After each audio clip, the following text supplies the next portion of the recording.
গত বৃহস্পতিবার ছিল আমাদের বাড়ির লক্ষ্মী পুজো। আর এখন ওই সকাল 6:30 মতো বাজে। আমার মা এদিকে গাছে যে কটা ফুল ছিল সেগুলোই এখন তুলে নিচ্ছে পুজোর জন্য, আর বাকি ফুল বাজার থেকে কিনে আনা হয়েছিল। আর এদিকে দেখি সকাল সকাল মায়ের সমস্ত পুজোর জোগাড় তৈরি হয়ে গেছে।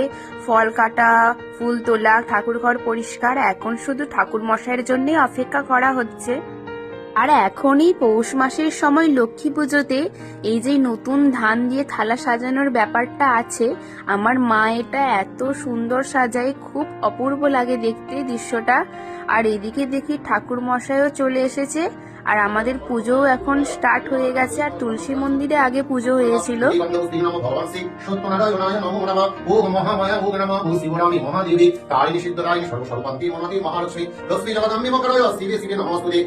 ভিডিওটা ভালো লাগলে লাইক, কমেন্ট, শেয়ার করে দিও। বাই।